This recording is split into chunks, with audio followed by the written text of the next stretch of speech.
Work is not just the place where we get our paycheck from. It's a place where we find meaning, where we live connections, where we have a sense of accomplishment in times of negativity, in times of disruption, in times of despair. Focusing on the things that have gone well, that give you joy, that give you maybe also calm and serenity. Yeah. So it's not about joking around from Monday through Friday, but finding those moments of positivity.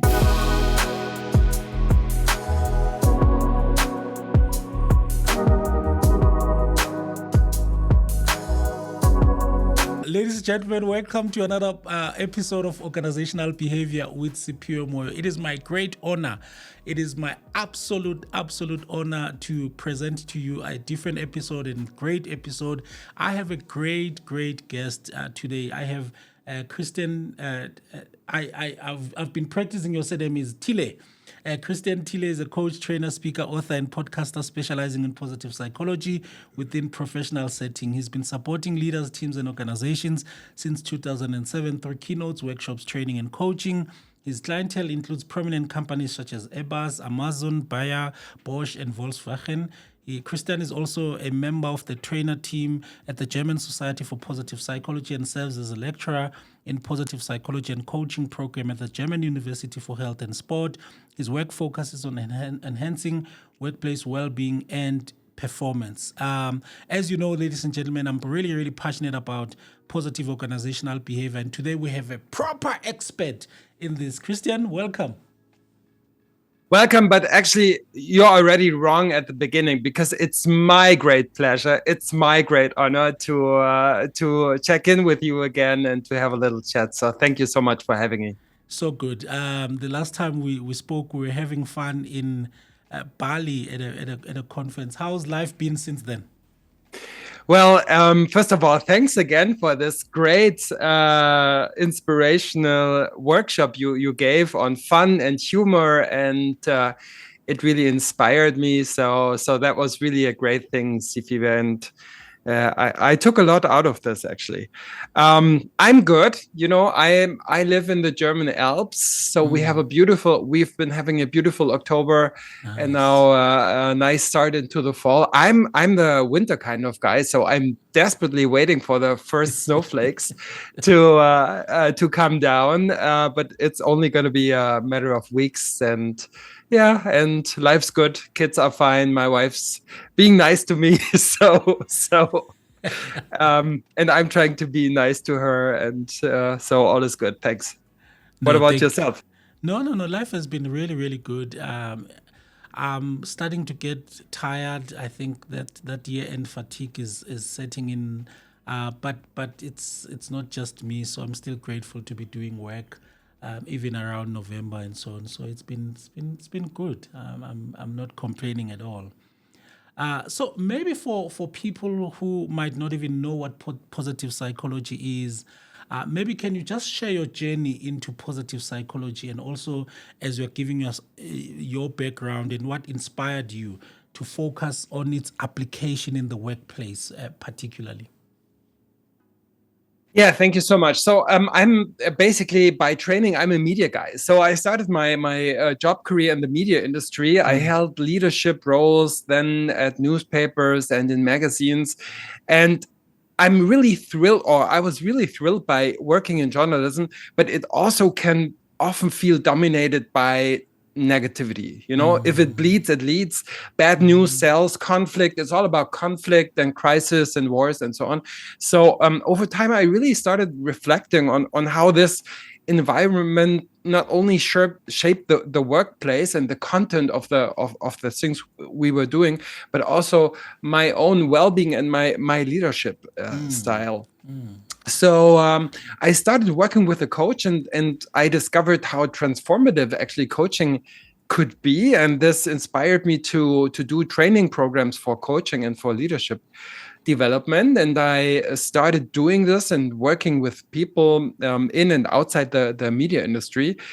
And then in 2016, I stumbled upon positive psychology and positive leadership, or actually I can say more precisely on the 23rd of December in the afternoon, because I can find out via my Kindle. I read this book, Practicing Positive Leadership by Kim Cameron, and this really blew me away and changed my life, because I sort of felt that I had found the missing piece. So here's a science that is not about ignoring challenges, but about systematically building on strengths and fostering resilience and enhancing well-being for yourself and for the people you lead. So that was a perfect fit for my mission. And since then, I've been trying to help workplaces to become environments where people not only survive, but thrive. Yeah. I love what you've just said, because I'm a proponent of positive scholarship as well, as you know, and I think I just love what you've just described now, because people often assume that we talk about this toxic positivity, where it looks like negative emotions are no longer even allowed, and that we are saying that people should be positive all the time, but we're not, are we? Yes, and so that's a very important thing you're bringing up here, Siphiwe. And when we talk about positive leadership, I mean, this is not about clowning around all day long. It's not about ignoring mistakes or poor performances. It's not about being endlessly nice, but it is focusing on what's strong and not only fixing what's wrong. And it's an evidence-based approach, obviously grounded in positive psychology research. And it's about behaviors. It's about teaching things that leaders can learn and improve over time. So you don't have to be a born optimist. You just need some kind of tools and mindset hacks to foster environments where people and teams can flourish.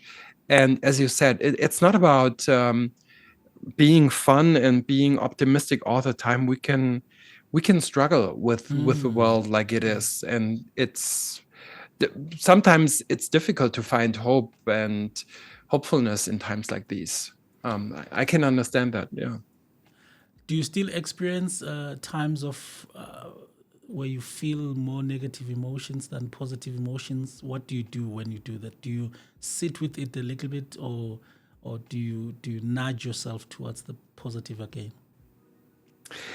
Yeah, first of all, being or coming from the media industry, I still consume a lot of news, and I think it's important in a democracy for people to have an idea about what's going on in the country and in the world. So I think just ignoring the news and ignoring the world outside is not an option. But it's about channeling the behaviors and the attention and the time I'm giving to news. I mean, it doesn't help nobody if I know more about the front line in the Ukraine war than about the math situation of my little daughter, So it is about, for me, it is about having channels and rituals that work for me, but also really inhaling positive news deliberately and intentionally, because the world is not only black and it's not only dark and it's not all going south. So in order, especially as a leader in disruptive times and in changing situations, it's really helpful to stay productive if you have some kind of positivity in your life, being it that you do sports, that you connect to people, that you find meaning in what you do, and that you can disconnect every now and then from all the channels and the information overflow that many of us suffer from. Oof. I love this so much, Christian. What made you focus on a little bit on the application of positive psychology in the workplace? Are there any instances that made you think, ooh, I think the workplace needs this as well? We spend something in between 30 and 60%, that's what the studies say, of our waking hours with work. And work is not just the place where we get our paycheck from. it's a place where we find meaning, where we live connections, where we have a sense of accomplishment. So it's so damn important to have at least positive moments and aspects of my work. And I have to say that what I'm doing, or what I've been doing for the last 10 or 15 years, I just love it. And like 99% of the time, I'm really, really grateful with and happy, grateful for and happy with what I'm doing. But I can cherish this so much, I think, because I had times in my professional life where I felt really empty and really not mattering, and having a job that was not in line with my values and with what I find purposeful. So yeah, and I think it's just my angle of trying to make the world a little bit of a better place. My wife, she's a doctor, so she's healing people in the emergency room. My father was a doctor. My great father was a doctor. One of my sisters is a doctor. One of my sisters is a teacher. So we all have our different ways of engaging with the world, and that's mine. To try to bring happiness to the workplace. That's kind of my mission. Yeah.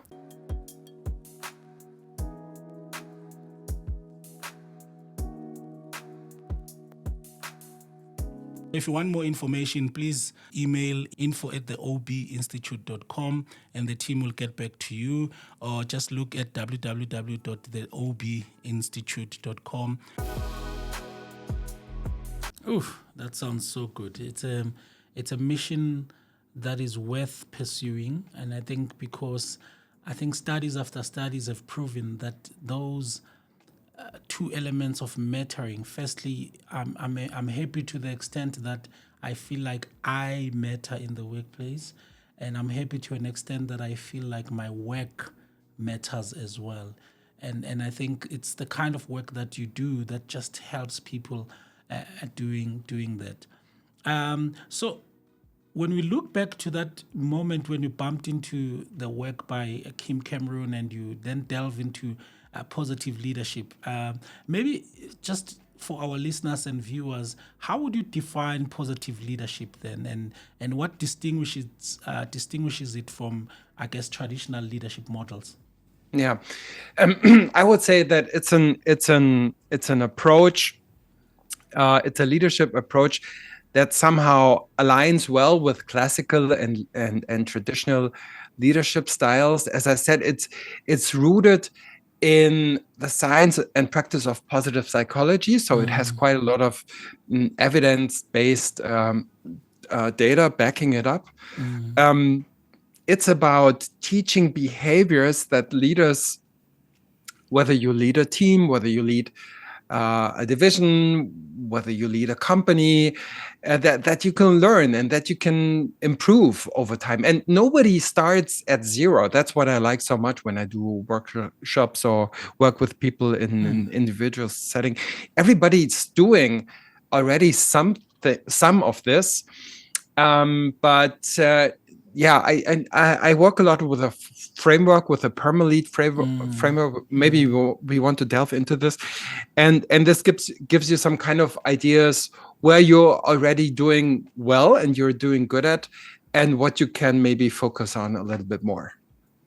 Yeah, absolutely. And please feel free to, obviously, I'm very excited by the PERMA model and framework as well. Please feel free to, I guess, as we zone into some practical strategies that leaders can then use to implement or foster a work environment. If you want to draw from that framework, please feel free. But just those practical strategies that leaders can then use to implement.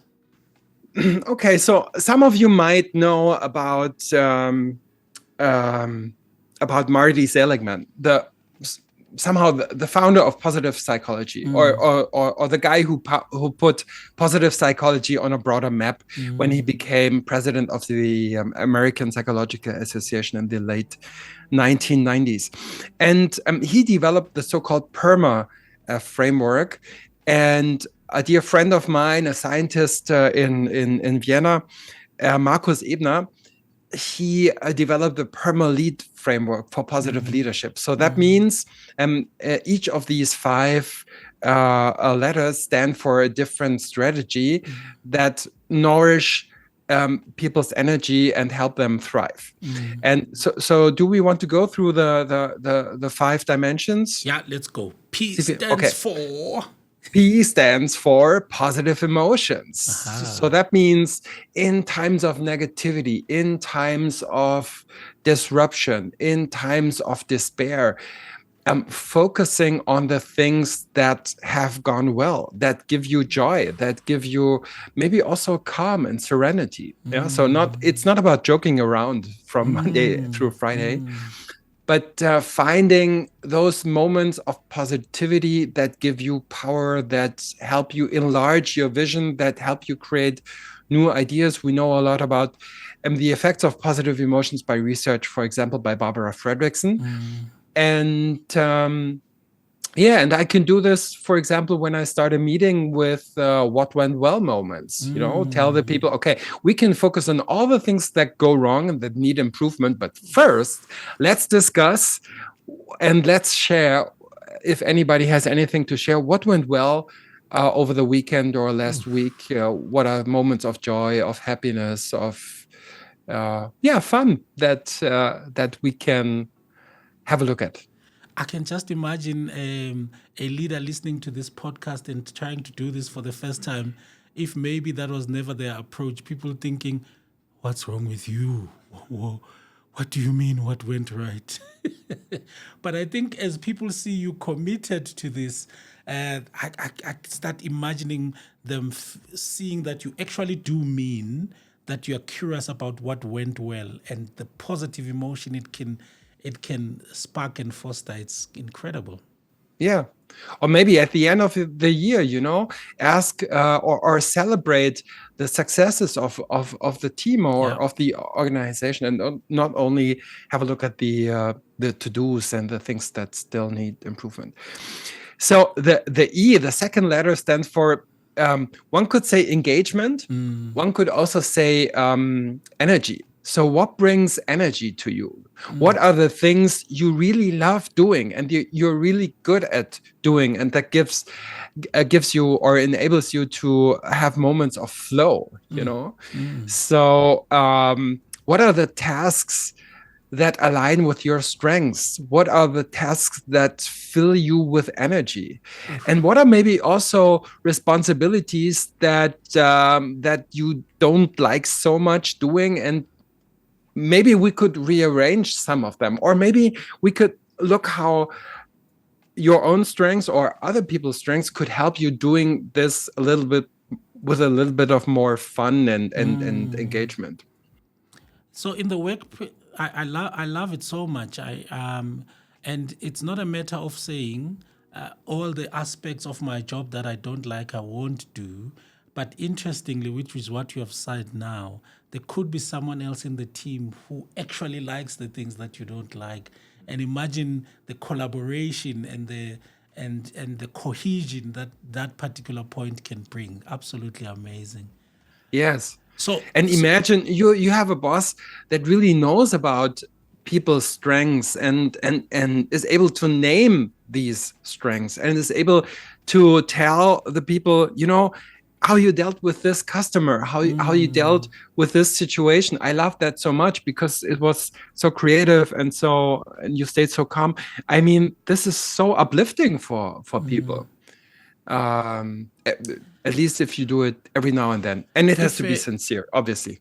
Yes, it has to be. If a leader is listening, and they want to push back and saying, "Are you saying now I must always make sure that people at work are always doing only the work that engages them and gives them energy?" At the end of the day, I have targets, I have things that must be done. How do I balance the need for making sure that people do work that energizes them to the targets and the performance? Forget about targets and performance. Just have people do from Monday through Friday what they love and what they do. No, I'm joking. Obviously, Obviously, we have constraints. Obviously, we have demanding customers. Yes. Obviously, we have suppliers that need things to be done. And obviously, we cannot work according to our strengths from Monday through Friday 100%. But I read a statistic about school children, and they were asked, so how many of you think that their teachers know about your strengths and the things you're really good at? And only 30% of them said, yes, I do think that my teachers know about my strengths. Wow. Isn't that sad? That's Or I read sad. another statistic about people at work, whether they think they're able to bring their strengths to the table. And only 22% said, yes, I have the feeling that I can do this at least every now and then. I mean, isn't that sad? And there's research by Marcus Buckingham, which I really love, and he's great at exploring this strengths approach. And he has identified some kind of a threshold of 20%. So if I'm able to do things that I really align with, around 20-30% of the time, that's a real game changer, you know. Wow. And we all know these Gallup engagement surveys where it says that there's so few people emotionally attached to their team, to their leader, to their organization. So I think it's really worthwhile to just have a look at the things we can do to every now and then engage people with their strengths, which will make it easier and more fun to engage with the stuff that we don't like, because we will always have these tasks in our portfolio as well, obviously. I love that because it's practical. I think that if I just have about 30% or so of I use at least 30% of my time on the things that energizes me, it actually helps me with the other tasks that might not energize me as much. And that fulfillment and that energy will carry me for the other things that I might not be as energized by. So that's very, very helpful. Let's go to R. R. So you know what R is? What R stands for? Of course I do. So what is it? Relationships. Yeah. I mean, I always say relationships is like Wi-Fi. You don't see it, but you can feel it, and it's so important. You know, we are social creatures. We need belonging, and loneliness and isolation is such a strong predictor for all kinds of impairments and illness. So how do I, as a leader, foster a sense of belonging, a sense of team spirit? How can we prioritize meaningful connections? How can we build trust and psychological safety? That doesn't mean we have to be nice to each other all the time and exclusively, but it means, do I see the people that work with me only as numbers or things in the organization chart, or do I see them as human beings that might have similar problems, similar wishes, similar things that they care for, like I do? And what do I do to bring this to the table? Because in a work environment where more and more people work remotely, and it doesn't make so much of a difference whether my desk is in Poland or in Portugal or in South Africa, for a company that I don't know, maybe has its headquarters in New York. It's so important to be felt as a member of the team, and it's so important to to have meaningful connections. It is so important, Chris. I remember, I think about 2 years ago, or maybe about 18 months ago, I tried to join a non-profit organization, and for a cause that I'm really, really passionate about. And it's a big NPO. And I really, really tried, and I was really looking forward to participate meaningfully. But because it was such a big organization, I joined, and I had no relationships in it, and I just kept on trying to build meaningful connections with people. After about 8 months, I realized it's just not working. It's becoming such a torture for me to go there, because I just felt like people are not seeing me. I just felt like nobody's really interested in building a meaningful connection. So the fact that I could leave a course that I'm actually passionate about because I couldn't figure the relationships out, it's really telling about the impact of relationships. Great example. Yeah. Thanks for bringing this up here, Siphiwe. Yeah. Absolutely. And I think that leads us very nicely into M. Please go for it. Yeah, M. M stands either for meaning or for mattering. We talked about this already. So either how do I contribute to the organization's success, and how do I follow a larger purpose with the things I'm doing? What happens to clients with the things we are offering? How do we make their lives easier, better, cheaper, maybe? I don't know. Whatever that might be. And sometimes it's also about subtracting, so what would happen if I wasn't there? What would happen if we were not there as an organization or as a subdivision in the organization or whatever? So this is all about meaning. And leaders, when you measure employee satisfaction, often leaders score much higher on these measures. Okay. I think it's because their life might be a little bit more comfortable in terms of compensation. They get more money, but I think it's especially because they are higher on the ladder. They see the elephant and not just the tail earlier than the employee. They know what's the idea behind this new process or this new tool or this new line of business or products that we've opened up. So this is so important to convey to your employees. So what's the story behind this? What's the bigger picture? How does this fit into our strategy? And what's your role? What's your contribution to all of this? And so that people have the feeling, I matter. The things I'm doing are somehow meaningful. Ooh, I like that analogy of an elephant. I think about, I had clients, I think about 2 weeks ago, we went to safari at the Kruger National Park. This is what we do on a normal basis, just because we are in South Africa.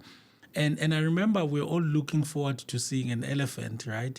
I'm just thinking, if people in the car only saw the tail of the elephant, while others are seeing the entire elephant, the difference in terms of satisfaction would be huge. And so what you're just saying is leaders must take people in and just tell them the story behind what we're asking them. Yeah, there's a nice saying, I think it's by Bob Sutton. The primary purpose of a leader is to connect people to their purpose. The primary purpose of a leader is to connect people to their purpose. So it's not about reading out to them the purpose or the mission statement that some fancy agency has written up for the top management, but it's about talking to the people. What makes what you're doing meaningful to you? What's your purpose in all this? And maybe and how do I see it? And how can we connect with each other? I like that very much, and I find that very meaningful. And we know, I mean, if we talk about politics, we know that workers who find their job extremely meaningless and don't see any kind of purpose, they rather tend to vote for extremist parties. So it has quite a lot to do with the social and maybe even political role of Oh organizations my and goodness, business. Yeah. I've never thought of that, or I've never Yeah. heard of that. Wow. Mm.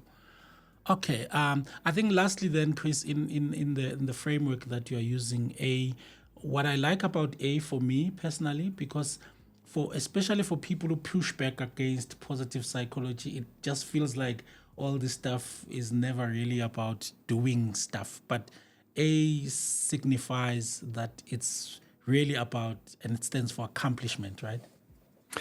A for accomplishment, A for achievement. But A also for the tadas, and not only talk about the to-dos. Ah. I have the privilege of having a nice lawn here in our backyard, and I wonder, why do people always mow their lawns on Friday and Saturday? Because now everybody has home office and can mow their lawn whenever they want. And I think it's because many of the people that mow their lawn on Friday or Saturday, they during their work week, they don't get a lot of a feeling for, are we actually moving forward on this? Do we finish something, or is it just about an endless list of to-dos? Wow. And when they mow their lawn on Friday, they get a feeling of, I got this done. Wow. I got a feeling of accomplishment. And when we ask people, what made you quit your job? 78%, according to one study, say, I didn't have enough feeling of accomplishment. One could also say 78% of the people didn't have enough mowing the lawn moments. So it's my job as a leader to install some kind of done list or tada list in addition to the to-do list, to especially when people work in projects that maybe take like 3 years or 5 years, to give them the feeling that maybe 1 year before we were standing here and now we've gotten here, and also to see. So it's quite close to mattering, I think, and meaning, to see success, and also and one more thing. Let me finish on this, Siphiwe. Most of us are very, very good at analyzing mistakes. Who did it? Why did we fail on this? And I'm not saying that this is wrong. We have to analyze our mistakes and errors and so on. But what about success? I mean, do we have the same analytical? Do we invest the same analytical effort in explaining success? How did we achieve this? What came together? Because this makes success not only a one-time thing, but this helps us to replicate it and to iterate success. So that's why I think we really have to look at stories of success and achievement and progress in a systematic way.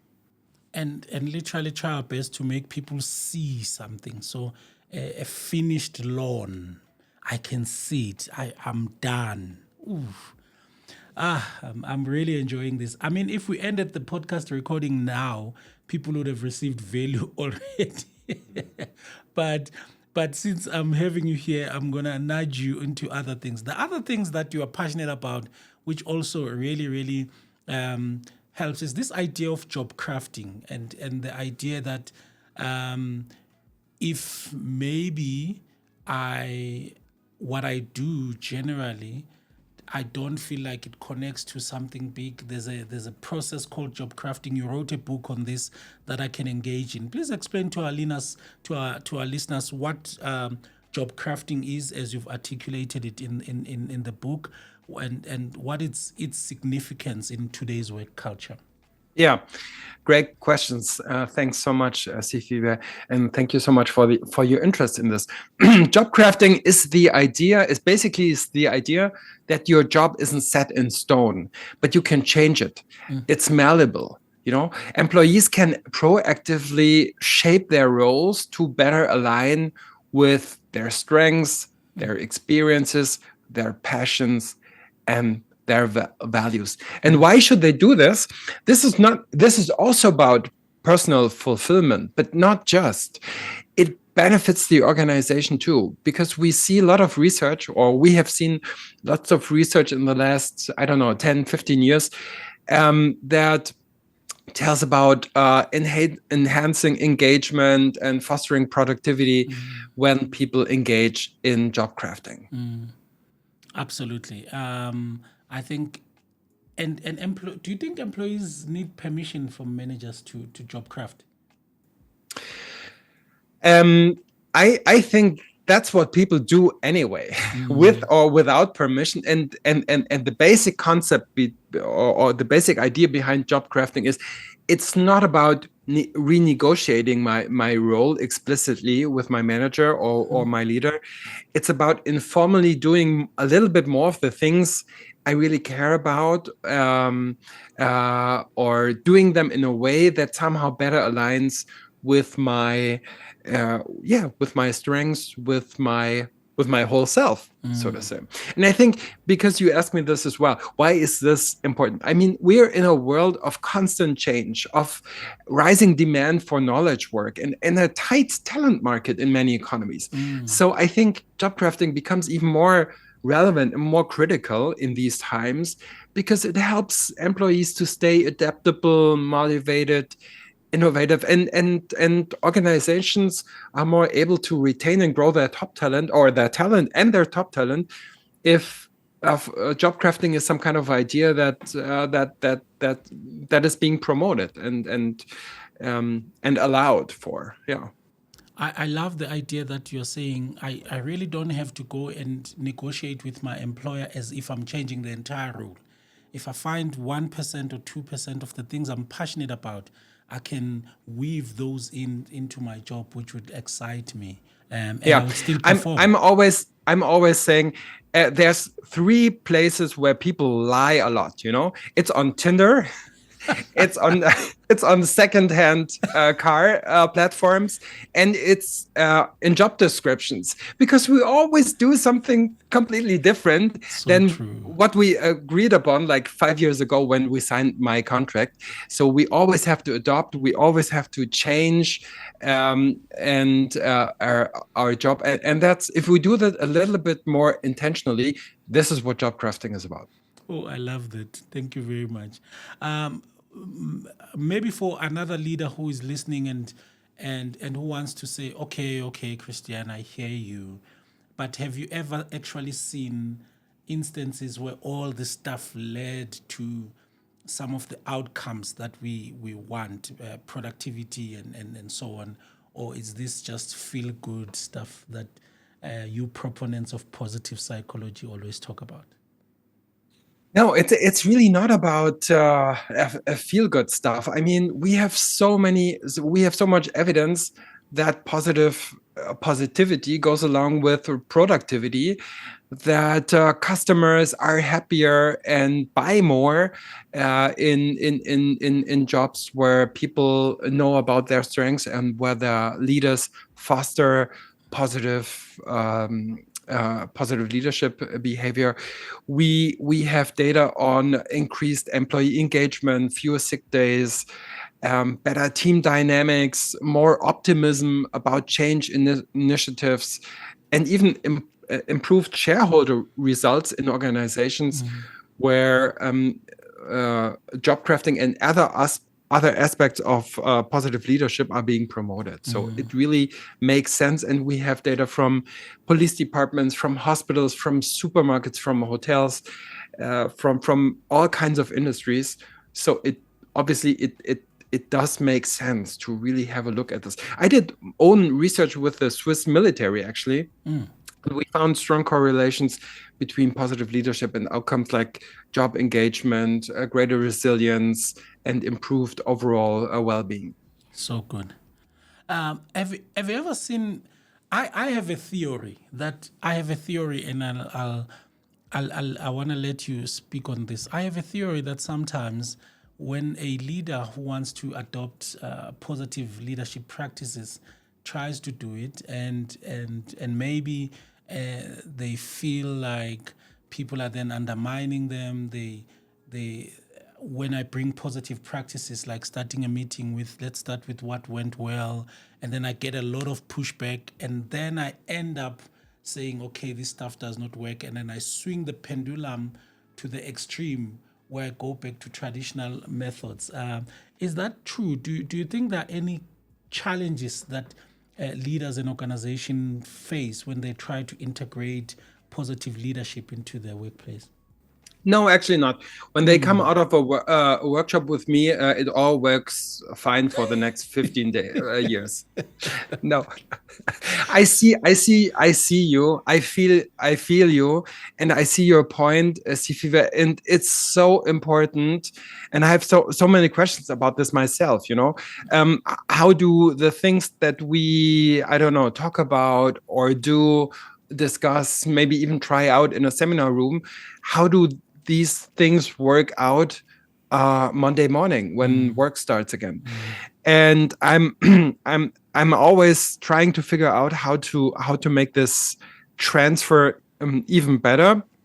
Then again, I think as a coach, as a facilitator, I know that transfer and the real change in leadership is such a highly personal and individual thing that my responsibility for helping transfer and so on is somewhat limited.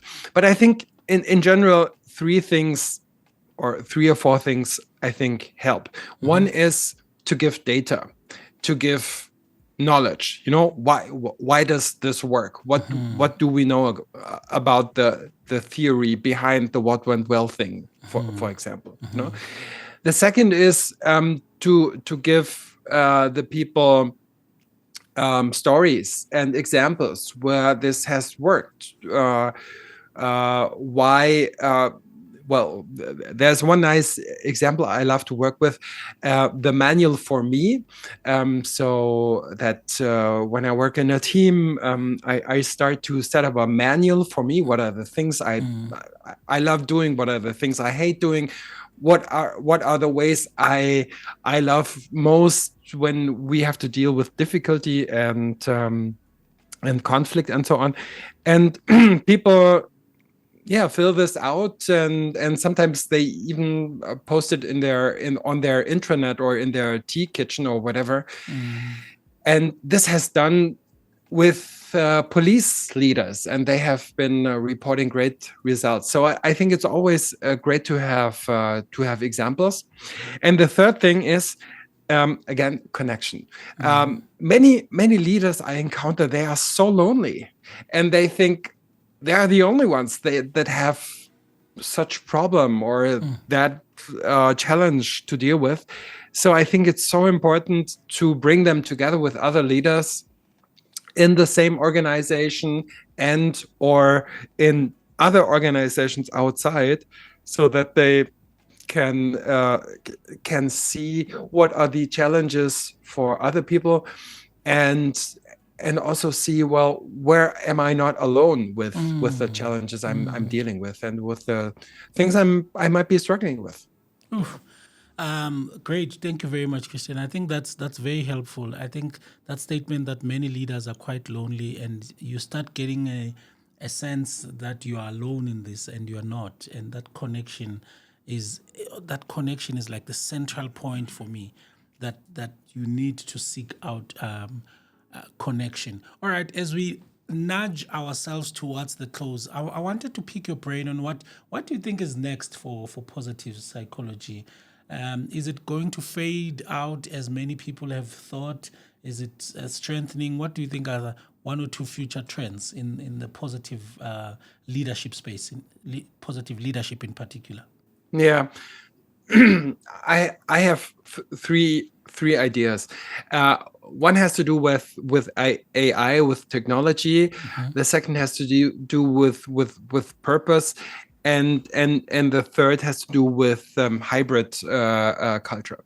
So AI, I think, will help leaders and organizations to better understand the strengths and motivations of their folks, at a deeper level, and maybe even help them to enable or to tailor individual engagement strategies. So I'm a believer in the possibilities of AI. Purpose, especially younger employees, we see that in Europe, they will increasingly demand roles that align with their values, with their strengths, with their individual experiences. And they want to make some kind of meaningful impact. They don't just want to get the paycheck at the end of the month. And the third thing, hybrid culture. I mean, remote and hybrid work becoming more and more of a norm, at least in many places. So organizations will need to double down on fostering connections and belonging in new creative ways that we might not have thought of maybe even 2, 3, 5 years ago. Thank you very much.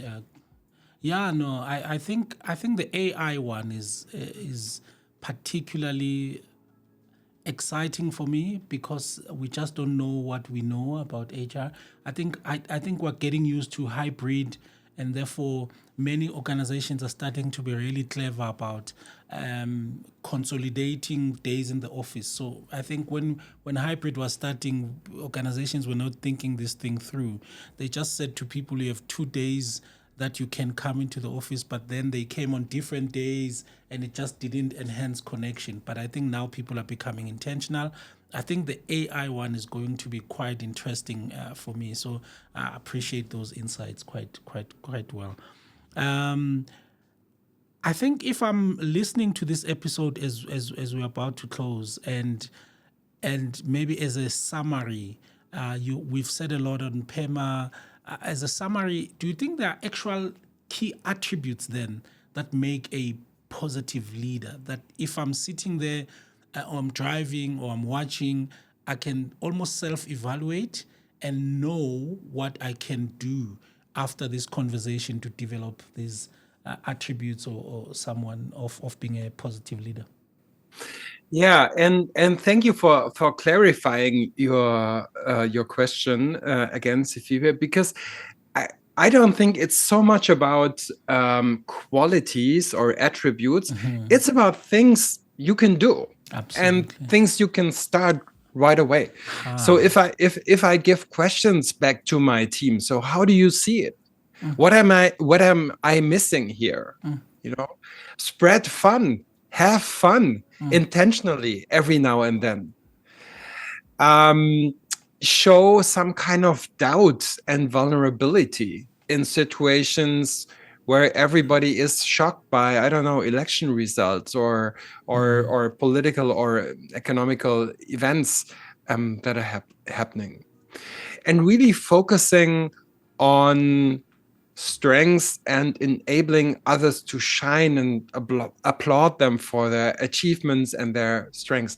I think these are things that everybody or most people that I encounter that are leading do already and are already doing and have been doing. And maybe they can do it a little bit more intentionally in meetings, in performance review conversations, when they hire somebody new, when they say goodbye to somebody who leaves for whatever reason, when some kind of project milestone has been reached. So there's so many opportunities where you can engage in these activities as a leader. So I'm sure you're doing already quite a lot of these. So and maybe so that's to the listeners, and maybe you got some more ideas on when and how to do this. No, I'm actually quite curious, and I want to squeeze this question in.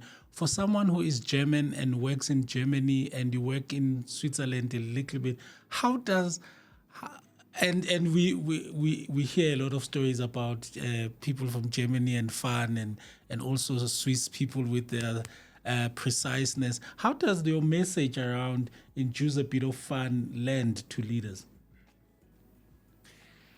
Well, I think that if you meet people outside the boardroom or outside of the canteen or whatever, people are very very ready to have fun and to engage in fun activities with each other, they don't always understand how important fun and the lighter side of things can be in the company. So I think that's something we Germans could work on. But I mean, the science gives us so much insights on the relevance of humor, on the relevance of hope, on the relevance of interpersonal connection. That's not just about, you know, tasks and dates and to do. So yeah, I think people get it rather quickly. That's my experience. And I think it's based also on some of the things you said before around bring people the evidence, show them the impact, the data. And once you bring that, and then people are willing to engage this, that we're not just talking about fun for the sake of fun. We know that creating an environment like this is very, very useful and helpful. Yeah, and let me just add one more thing. You know, I'm working with organizations that runs many hospitals, and especially in the nursing department, they sometimes have the the routine of looking at the teams that have the highest rates of sickness days and so on, but they do know that there are some teams where people don't quit, where people don't get sick, where patients and relatives of the patients are just so happy with the experience. And maybe not only intentionally look at the teams that are doing worse, they need support, obviously, but also have a look at what are the teams in my organizations and the leaders that have great reviews, that have great data, and what can we learn from them? You know, to focus on the good and not only to fix what's wrong. Oof, so good. All right, Christian. So imagine we're doing a closing now. Imagine you have 40 seconds that we're going to put on TikTok, that we're going to put on YouTube Shorts, and you are inviting people to at least be curious enough or at least be willing to explore the ideas of positive leadership. What would you say to them? Don't only try to fix what's wrong, build on what's strong. And when you're more positive, you're more productive. Ooh. Everyone is nodding here in studio. When you are... how did you put it? When you are positive, you are productive. When you're more positive, you're more productive. Love it, love it, love it. And in closing, Christian, thank you again for coming. In closing, maybe for listeners interested in learning more about your work, or wanting to connect with you or participate in your programs, in your workshops, we have a great ability now that everyone works globally. We are used to virtual now. How do they get in touch? What's the best way for them to get in touch with you? Yeah, thank you so much. So first of all, most of my books so far have been in German, but there's a new book in English coming soon. So stay tuned on LinkedIn. Maybe we can put something in the show notes. And, you know, I'm very proud now to join Unique Speakers Bureau that has that lists so renowned speakers like Siphiwe. So you can book me there and talk to them and explore how we can create more positive workplaces together. And I'm looking so much forward to this. That's great. We'll put all the links in the show notes, as you said. Thanks again, Christian, for coming through. Ladies and gentlemen, that was another episode of Organizational Behavior with Siphiwe Moyo. Really, really trying to bring you work does not have to suck. Work does not have to be a drag. And people at Christian have shown us that there are ways we can do this for people not to enjoy weekdays, but to enjoy them while they give us performance that is linked with well-being. Thanks again for tuning in. Thanks so much. Yay, we are up.